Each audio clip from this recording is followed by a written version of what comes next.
তো বাসায় ছিল না, ওই মেয়ে বাসায় ছিল একা, ঠিক আছে, ও ছিল দোকানে। ও সকালে 10টার দিকে চলে গেছে, আসছে ইফতারির আগে, ইফতারি করতেই আসছে। আইসা দেখছে দরজা নক করতেছে, দরজা খোলে না।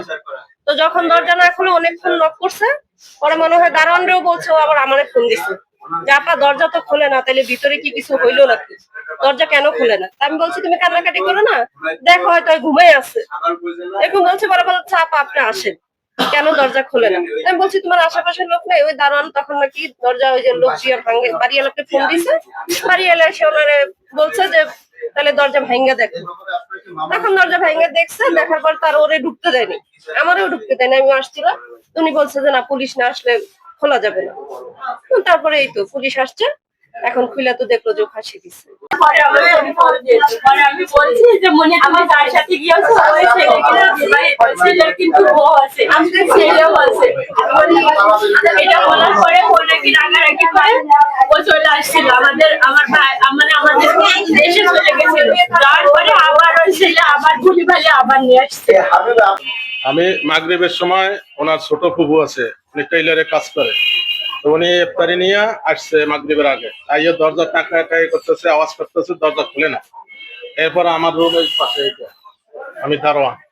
পরে আমি আবার যে আবার বলা বলি করছি, দরজা টাকাইছি, দরজা খুলতে আছে না। দরজা না খোলার পরে আমি বাড়ির মালিককে আমি জানাইছি যে এই ঘটনা। তখন আমারে বলছে যে আপনি পুলিশের থানায় ফোন দেন। আমি থানায় ফোন দিছি, থানার থেকে আমারে জানাইছে যে আপনি একটা মিস্ত্রি আনিয়া বা লোকজন লইয়া গেটটা ভাঙ্গেন, দরজাটা ভাঙ্গা ভিতরে দেখেন কি ঘটনা। তারপর আমি মিস্ত্রি আনছি, মিস্ত্রি আনিয়া গেট খুলছি, দেখি যে সুইসাইড করছে, ফ্যানের সাথে অন্য পেঁচাইয়া গলায় ফাঁসি দিছে। তারপর আমি আবার থানায় আবার জানাইছি, থানা জানানোর পরে পুলিশে বলছে আপনারা হাত দিয়েন না, আমরা পুলিশ পাঠাইতেছি। এরপর তো এই স্যারেরা আসছে। এই এটা তাদের স্বামী স্ত্রী, তারা দুইজনে প্রেম করে বিবাহ করছে। ছেলের বাড়ি হলে সাভার, আমি যেরকম শুনছি। আমি তো নতুন আসছে, এই মাসের 1 তারিখে ভাড়া নিছে। তো ওনারা তো ভাড়া নাই, ওনারা মেহমান। তাই ছেলের বাড়ি সাভার আর মেয়ের বাড়ি হলে যশোর। মেয়ে হলে আমার বাসা যে ভাড়া নিছে ওনার আপন ভাইয়ের মেয়ে, ওনারা স্থান দিছে কয়েকদিনের জন্য, যে আমরা পরবর্তী ওনারা বাসা ভাড়া নেব।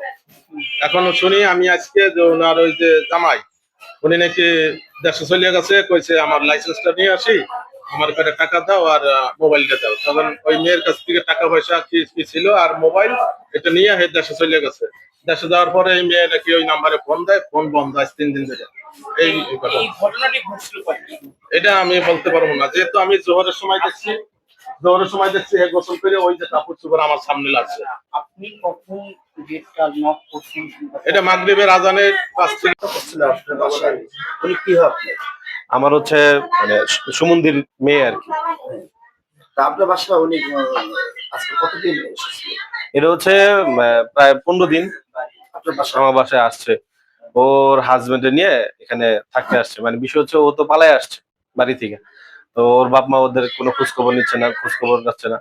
তো আমরা এরকম ভাবে নারাজ।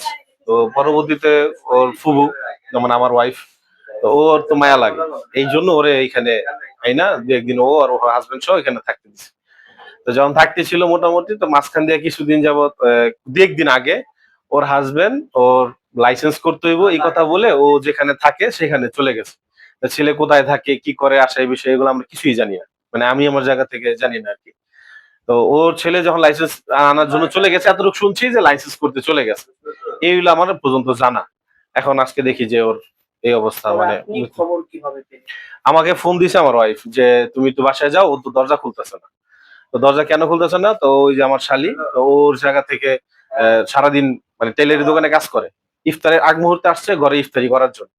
ইফতারি করতে যখন আসছে তখন আর দরজা খুলতেছে না।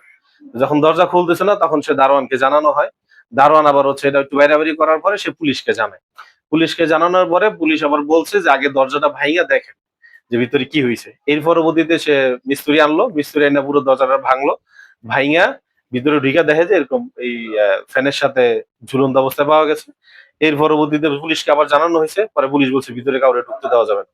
পরে পুলিশ আর ভিতরে কাউরে ঢুকতে দেয় নাই, ঢুকতে না দিয়া বাস এখানে বন্ধ করে তারপরে রেখে দিচ্ছে। পরে পুলিশ আসছে, পরে লাশ নামায় এখানে রাখা হইল। আপনার নাম জানেন? আমার নাম মোহাম্মদ নাইম ইসলাম। আমি আমার বোন হয় আর কি, আমার বড় আপু। তো উনি মারা গেছে, এখন এর সঠিক সঠিক বিচার চাই আমি, তাছাড়া আর কিছু বলার নেই আমার। আচ্ছা, উনি আত্মহত্যাটা কেন করছে? আমরা উনি উনি উনি আত্মহত্যা করছে মূলত একটা ছেলের সাথে সম্পর্ক ছিল। হ্যাঁ, সেই ছেলের সাথে 1 মাস আগে বাড়ি থেকে পালিয়ে চলে আসছে। আসার পরে এখন মনে করেন ছেলে পরে ফালাই রেখে চলে গেছে। এটি মানে এর কারণে মানসিক ভাবে অনেক বেশি ভেঙে পড়ছে, যার কারণে সুইসাইড করছে আর কি। আচ্ছা, যার সাথে যে রিলেশন ছিল উনি কি বিয়ে করছে? আমরা তো জানতে পারছি উনি বিয়ে করছে। জি জি, ওনার husband আছে? ওনার ওনার ওনার ওয়াইফ আছে, প্লাস একটা ছেলেও আছে। ছেলে না মেয়ে, যাই হোক মানে একটা হবে। উনি যার 2 বছর বয়স। সাথে বিয়ে করছে ওনার আগের স্ত্রী আছে? জি জি আর বিয়ে ওর কোনো সন্তান আছে? জি জি, সন্তান আছে।